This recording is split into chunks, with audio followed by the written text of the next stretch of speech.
Alright, Common Gamer here. I'm gonna do chapter 7, day 7, chapter 7 of Days of Remberces. Um, Sorry if my voice sounds kind of strange. I just drank some water. Really thirsty today. That's okay. Don't worry. Drinking lots of water, but yeah, okay. Flying Blind. Sergeant Forrest Woody Wilson. Army Air Corps, Sergeant Forrest Woody Wilson had just arrived at a base in Molesworth, England, and was nervously awaiting his first mission as radio man on a B-17 bomber of the 363 Bomb Squadron, 303rd Bomb Group, 8th Air Force, known as Flying Fortresses, and each manned by a crew of 10. The four-engine B-17 crews flew risky missions. They had to fly through rough weather to Germany, evade swarms of machine gun firing fighter planes of Luftwaffe, the German Air Force, and then dodge deadly flanks of artillery shells, and filled with skies. Those bombers lucky enough to reach their target and drop their 3-ton payload and face more flak, more enemy fighters, and often more bad storms on their return to England. Fog shrouded airfields.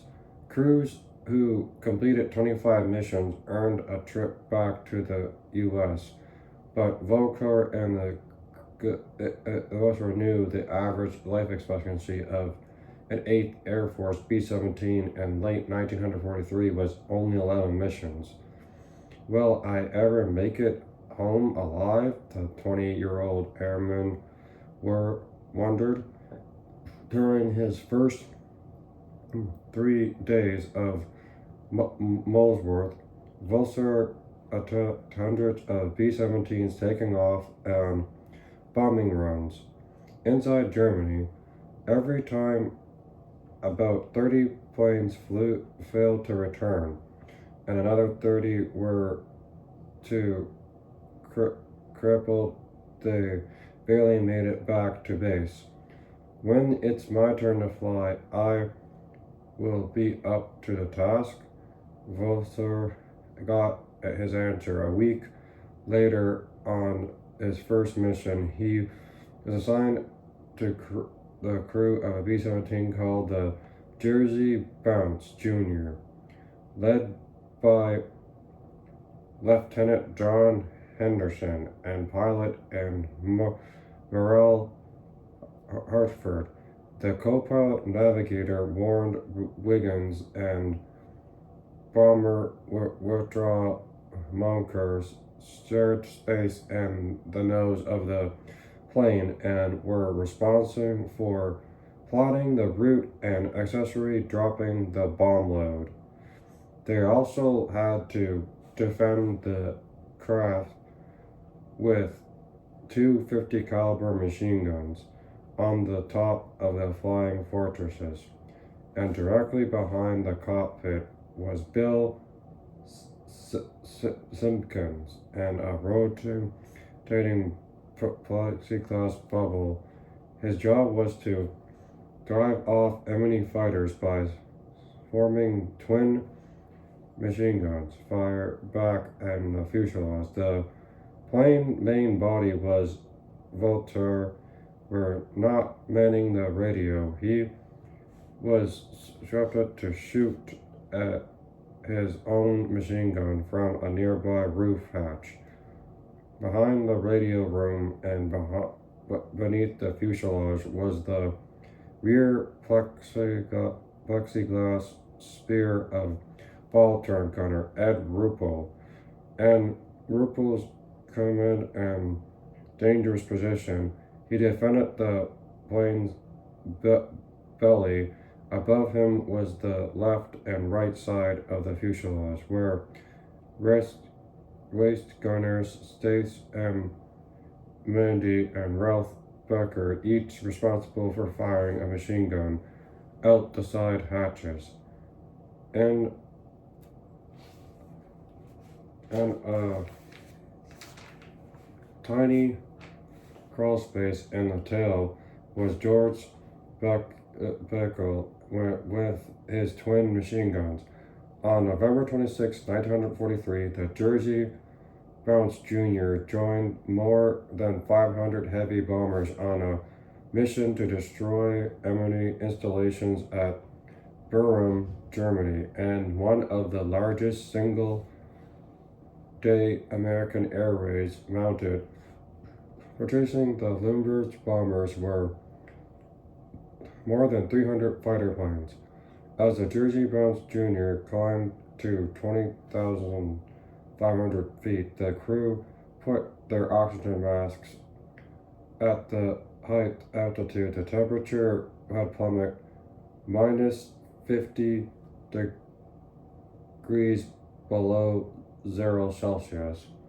This spread heavily. The jackets and pants both whined and rolled. Vulture was shivering, but it was more than just from the cold. He was terrified. Just to do your job, he told himself. Ice began building up on the windows, making it hard to see, adding to the danger. The white contrail stream of ice crystals that looked like smoke followed behind each bomber, offering possible cover for enemy fighters sneaking up from behind. When the flying fortresses neared Germany, the tensions mounted. More than 50 enemy fighter planes attacked in packs, trying to pick off one bomber at a time. Looks like we've been greeted by the welcoming committee, Henderson Corley cracked to his crew over the interphones. Let's show 'em what we think of him. Machine gun fire from the Jerry Bounce Jr. echoed through the cabin, even through Vulture's earphones. Focus on your work, he told himself. Unable to stop his trembling, let the other do their job and hope for the best. Fighting off his fears, he brusquely attended to his radio, but then he noticed the wrist guns had fallen silent. He left his radio and found Moldy and Burko swelled on the floor. They'd been hit. He turned them over, but didn't see any blood or wounds.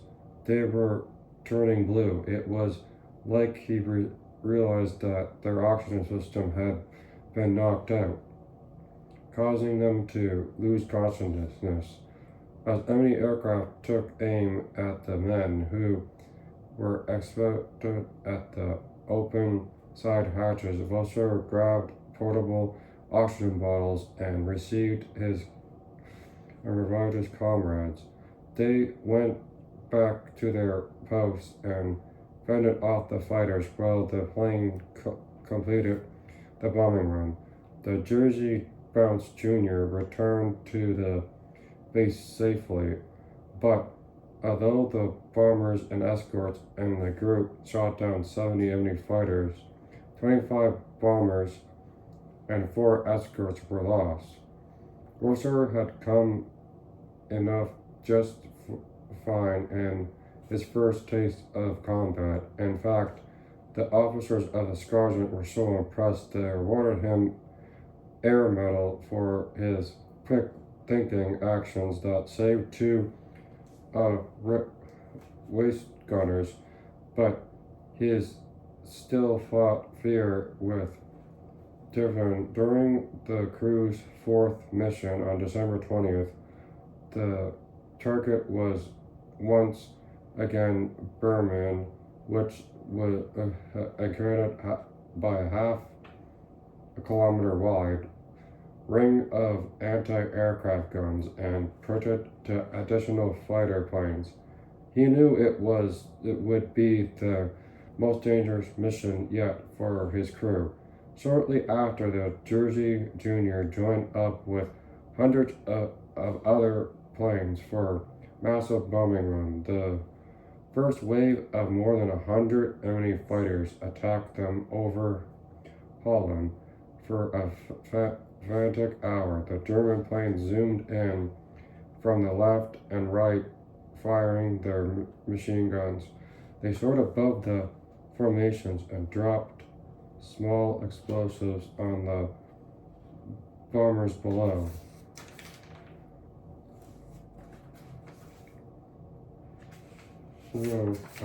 In groups of more than four, the Germans attacked the B-17s from the side, while American escorts valiantly fought for them off. Meanwhile, heavy flak protected the sky. From the radio hatch, Vulser fired at the screaming fighter planes. To his horror, he watched two stricken bombers explode.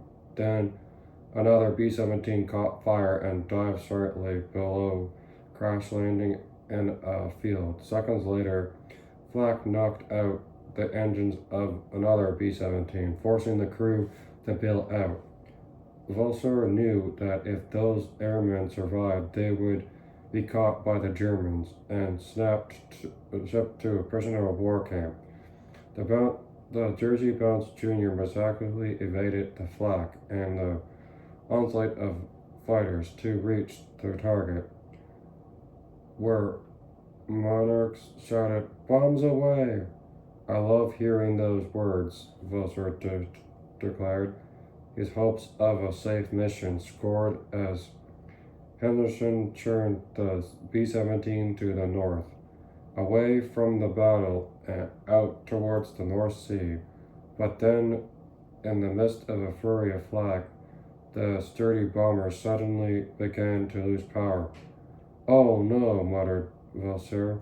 From the ball turret on the plane, Billy Ed Ripples shouted in the intercom, "Number 1 is on fire. I see holes in the left wing, and flames are shooting out." The plane banked hard to the left and went into a steep dive. The rushing air soon put out the flames, out the far left engine, leaving a single trail of smoke behind the wing. Just when Vulser and the others started relaxing a bit, flak took out the number 3 engine on the right side and destroyed much of the instrument panel in the cockpit. With 2 engines out, the plane slipped away from the protection of the large formation.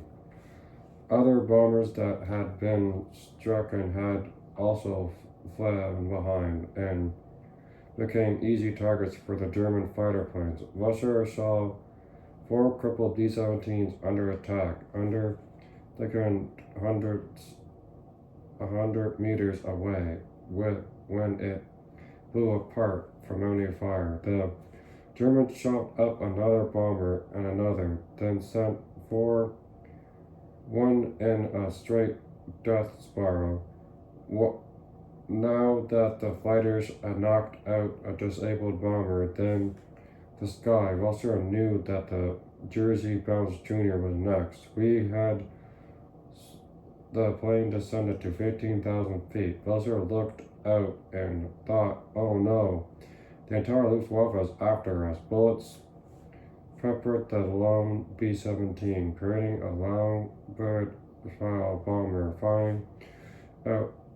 "I'm hit." A 20-meter shell from a diving enemy fighter had exploded in the bomber's tail section, hitting deadly shrapnel and pieces of stricken plane forward through the fuselage. Before he could dive for cover, Vulser was stricken hard below the waist He stood still for a few seconds, waited for the terrible pain to surge through his body. When it did, it felt scared, especially when he saw blood flowing from his legs through his tightened pants. Oh no, this looks serious, he thought. I got to do something to protect myself, or I'm not going to make it. He knew his survival depended on staying calm and acting quickly. He snugged to the radio desk and propped in his armor-plated chair, with curled up around his back. He hoped it would protect him from further shrapnel. He figured out his next move. How silly is this? I don't know where the the next bullets will come from. If the chair isn't facing the right direction, it won't stop any of them.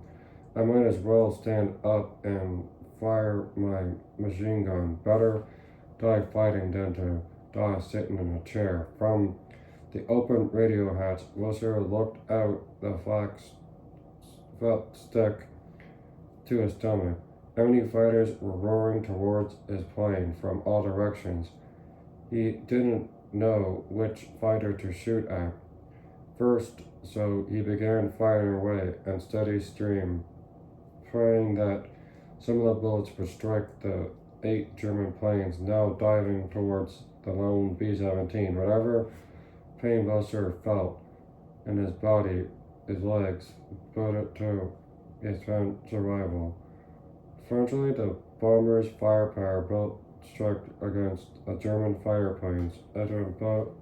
Bill Simpkins left his post and top turret at scale section on a biscuit assumptions at a fire down. 5 minutes later, down fighter in the sky. Meanwhile, the shattered tail Simpkins fired brush on top, bleeding badly. The veteran tail gunner, who had recently returned to combat duty after a 45-day recovery from a severe bullet wound during a previous mission, had been hit in the stomach.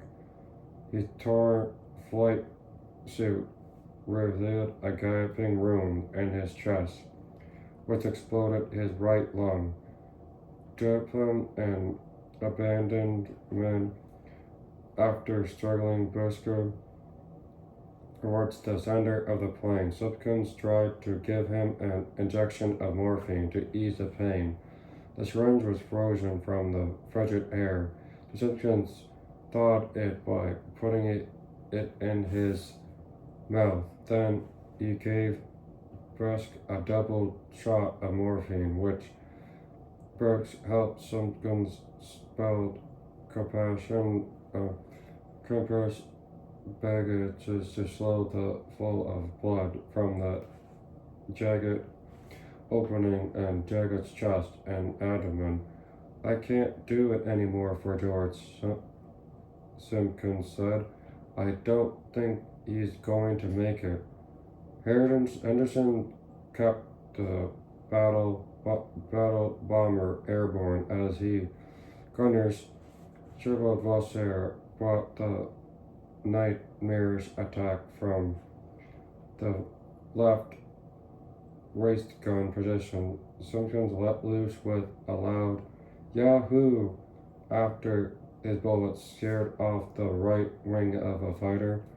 Through the Jersey Bounce Jr. was in deep trouble. The crew still believed they could escape the fate of the other downed bombers, realizing that the most vulnerable part of their plane was the unmanned tail section. Simpkins crawled to the rear, although the guns were too damaged to fire. He remained there to warn the pilots over the interphone of any attack from behind, so evade action could be taken. Out of nowhere, a German fighter swooped down to the Jabal Jr., and Vulture was in the best position to shoot at it. This is my chance.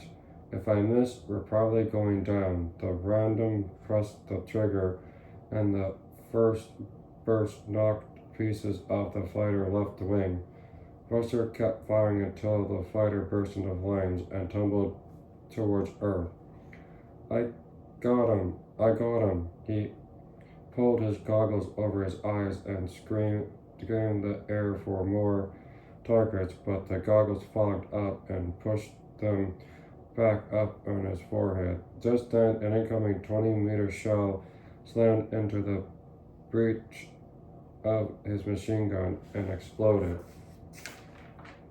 Bosir fell backwards, pain burning in his chest as blood began streaming from dozens openings in his shredded flying suit.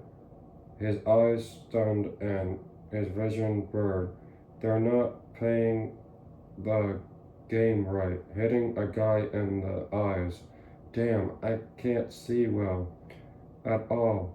How badly am I hurt? He tried to open his jacket, but when I moved the fingers down to his chest, his hand shaking. I can't control my hand. What's happening to me? He reached up and dragged down his fingers across his face. When he got down, he could barely make out.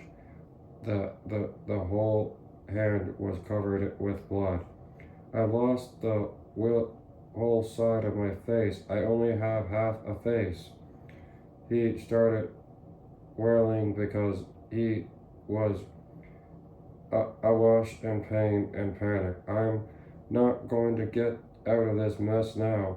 My life is coming to an end, and there's nothing I can do about it. Their fear of dying, miserable pain in the air under this burst of gunfire.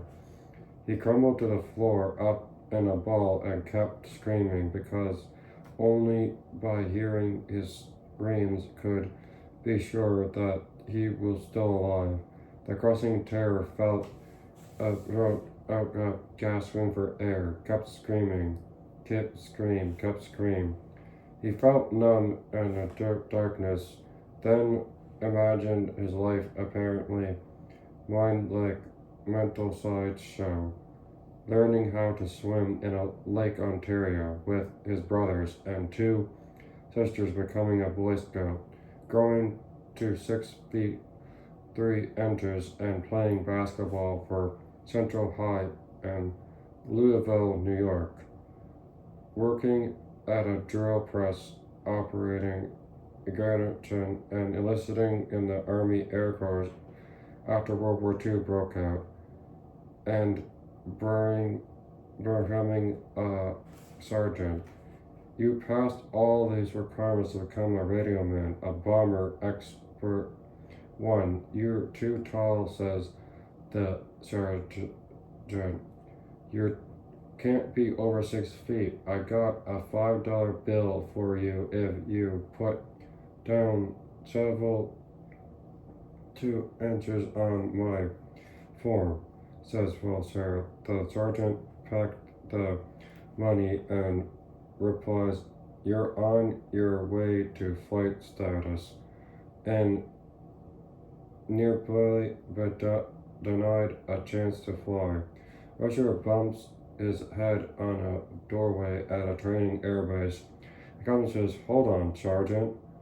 I've seen hundreds of men go through this door and they don't bump their head if they're under 6 feet. The captain measured him. You're way over the height limit, which we have because it's too hard for tall people to get in the turrets of a B-17 and man the machine guns. Each crew must be able to handle all the machine gun positions on the plane. I can't do it, sir, Vulture declares. The captain laughs and says, you really want to fly in bombers, don't you? I certainly do, sir. I'll give you a crack at it if you can operate the guns from all the positions. More power to you. I'll get you to fly on a bomber as a radio man. Going in and out of consciousness, the dying Vulsar had resolved nearly memorable day of his 20 years of life. I put everything in perspective for the first time. He discovered something about himself. I have a wonderful life with a great family. Oh, sure, I had a few bad days, but mostly it's been pretty darn good. God forgive me for those bad days, and thank you for all the many good days you've given me. I'm not going to ask for any more days. You've been nice to me. Rosser lifted his hand and blurted, "Take me, God, I'm ready." A warm feeling of calmness swept over him. He no longer felt like screaming. He no longer felt death, but pain wrecked of the terror. "How bad is it, Ed?" Vulsar asked. "Give it to me straight. I can't see." Ripple replied, What, you got shrapnel wounds from your forehead to your knees? They're everywhere. Blood is all over. Convent from shrapnel cuts. My face. Do I still have a face? You're a bloody mess, but your face is intact. You might lose your right eye, though. It's really damaged. I'm going to go in blind and I'm bleeding all over. Not a good combination. Don't give up, Woody. I've made my peace with God. I am ready to die. Well, Sarah told him, but I have a feeling that God doesn't want me yet, so I'll do what I can help. Will looked around the radio room. "Oh, hell, Woody. The radio is all bashed up from the shrapnel. Let's work on it. Just patch me up the best you can." Ripple wrapped Vulsar rooms and turned to the turret. Continue fighting the waves of attacking fighter planes. The Jersey bounced Jr. from the nose tail, losing altitude. The flying so low the German soldiers on the ground were shooting at it. The only good news was the enemy pilots had turned their planes around, apparently thinking they shot up B-17 would soon crash. "There's no way we'll make it back to England," Henderson told the crew. "He needs to stay airborne long enough to reach the North Sea so we can ditch this baby. If they could make it far enough to crash land in the water, their survival would depend on radio communications with potential rescuers." Although virtual blind, Rosser began repeating on his radio just by touch. He reminded that his radio school instructor had once told him, "A day will come in combat where the job of getting home is up to the radio." He was right through Vulsar, and now it was up to him. The pilots indicated to waiting the load, Goshen and airborne, long enough to reach the North Sea. The crew thought out everything not critical surviving, including guns to ammunition, as Bill Simpkins secured the Jersey Bounce Jr. for honorary right. He went into the radio room to check on Vulsar, which indicated the radio. "We're close to ditching," Simpkins told him. "I'm still looking to throw out." "Why don't you throw me overboard?" Vulsar told him. "I meant it." "What? Are you insane, Woody?" "No, I'm quite sane. I make perfect sense. By getting rid of me, the plane would be 175 pounds lighter, giving the rest of you a better chance of reaching the sea." "I can't see. I'm badly wounded. I'm probably die anyways. I'm not used to you now, but The radio, we need you. I've got to fix it, Bill. Please throw me out. Forget it, Woody. We took off together and we land together. But the extra weight. Okay, what I'm gonna do, Simpkins took off the radioman's shoes and tossed them out the hatch. There, you contribute to the cause. What happens if we crash land on the ground? How am I going to walk? Barefoot?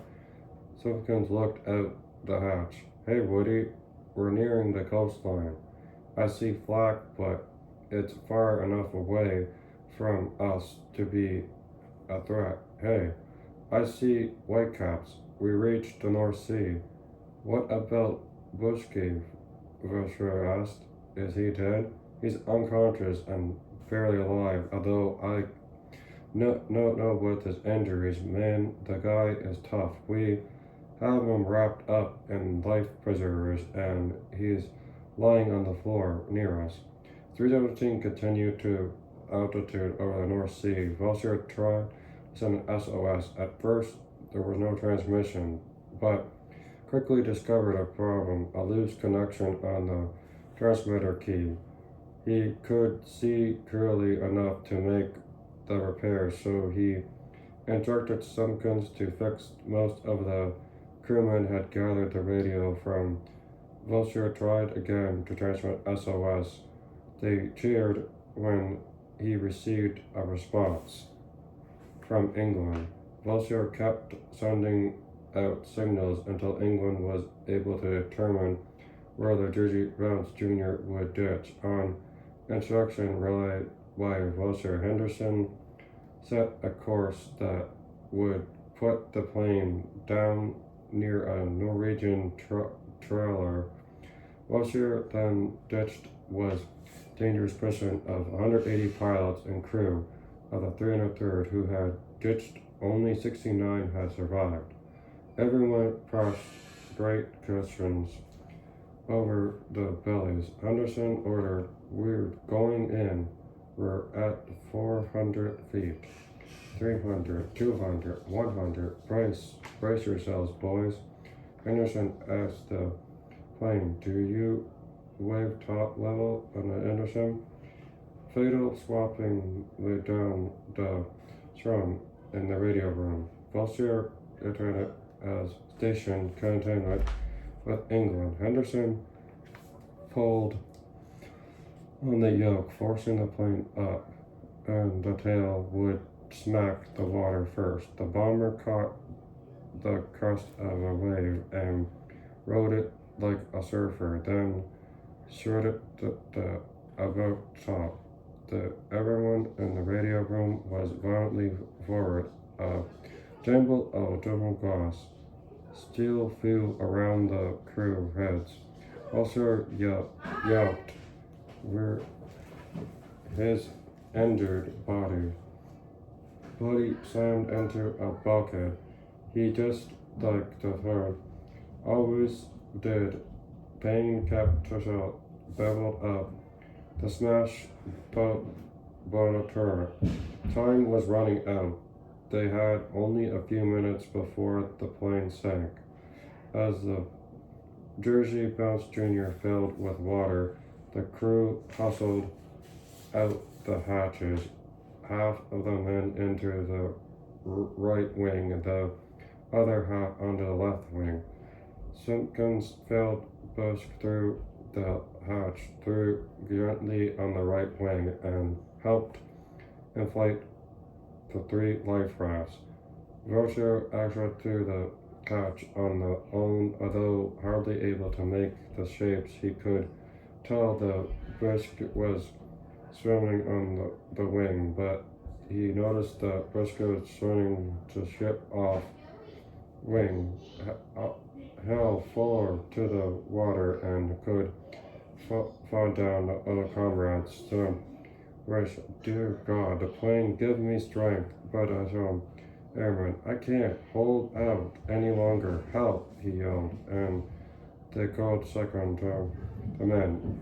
It's okay, Woody, comforted Simpkins as he gathered him into one of the rafts. We're safe now. the worst is over, where everyone was loaded on the life rafts. They pushed away from the sinking bomber. Minutes later, the nose of the valiant Jersey Bounce Jr. dipped below the surface, filling the tail in the air before the plane tipped under the waves. The fishing boat soon arrived to pick up the men off their rafts and take them to England. Despite incredible odds, Frisch survived the severe wounds and indeed near a year of surgeries before he recovered and returned to active duty. Wiltshire, who hospitalized for 2 months because of his injuries, remained blind for nearly 8 months. The doctors operated on his eyes and managed to save the left one, but the other had to be removed. Wiltshire still couldn't see. He then learned that he would receive the Medal of Honor. Ceremony was delayed until the surgeons successfully restored the sight of his left eye. On August 31st, 1944, Wiltshire stood on the White House lawn where President Franklin Delano Roosevelt presented him the Medal of Honor. "Son," said the president, "I'm sorry you had to wait for this honor, but I'm willing to personally present you with this medal, and I don't want to do it with you blind. You're a remarkable hero." After his discharge from the Army Air Force, Woody Wiltshire went to college and spent 30 years as a counselor with the Veterans Administration, now known as the Department of Veterans Affairs. He retired to Churchville, Florida, where he passed away in 1992. He is buried at Adagram National Cemetery. That's the end. And if you see a veteran and you need that they look like they're sad, maybe have a tea or coffee with them. They're looking for a friend. And thank you for the veterans, so I can make these videos and have freedom of opinions and could do whatever, and I could travel. Thank you.